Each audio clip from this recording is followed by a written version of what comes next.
Hai teman-teman, kembali lagi di YouTube channelnya Rosna.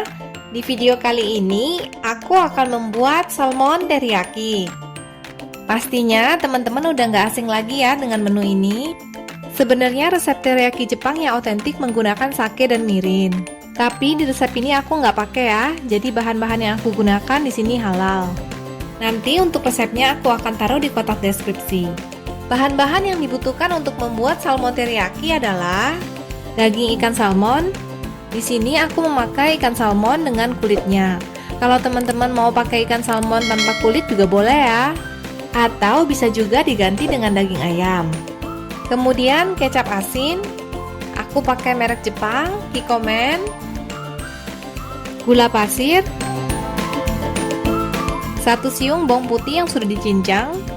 Jahe sekitar 1 cm yang sudah dipotong-potong. Di sini aku pakai bawang putih dan jahenya sedikit aja supaya rasanya nggak terlalu strong.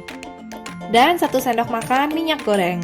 Pertama-tama aku akan membuat saus teriyakinya. Masukkan gula dan kecap asin. Lalu aduk hingga merata. Setelah sausnya merata, masukkan bawang putih dan jahe. Aduk lagi hingga sausnya tercampur rata. Setelah sausnya sudah siap, masukkan salmon. Pastikan sausnya menutupi seluruh permukaan daging salmon dan marinasi selama 15 menit. Setelah salmonnya dimarinasi selama 15 menit, panaskan minyak goreng ke dalam panci dengan menggunakan api sedang.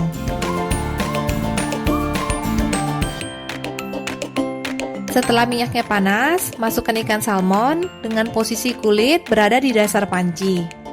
Yang dimasukin daging ikan salmonnya aja, sausnya jangan dimasukin dulu ya. Masak sebentar dan balik ke sisi yang lain.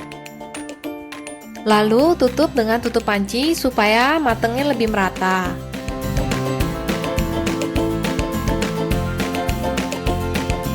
Masukkan saus marinasi tadi ke dalam panci.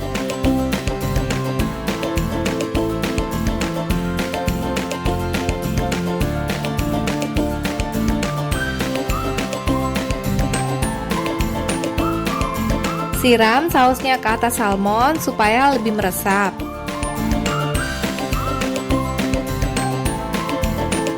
Lakukan ini dan masak sebentar hingga sausnya mengental.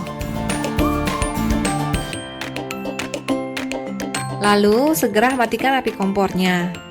Untuk presentasi, bawang putih dan jahenya aku nggak taruh di atas piring supaya kelihatannya lebih otentik.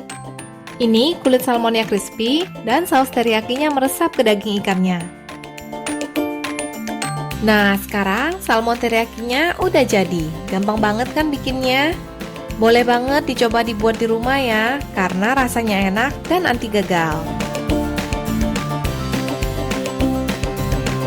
Oke teman-teman, sekian dulu ya video kali ini. Semoga teman-teman semuanya sehat selalu. Terima kasih sudah menonton video ini. Ingat untuk klik subscribe dan nyalakan tombol loncengnya. Sampai jumpa di video-video berikutnya.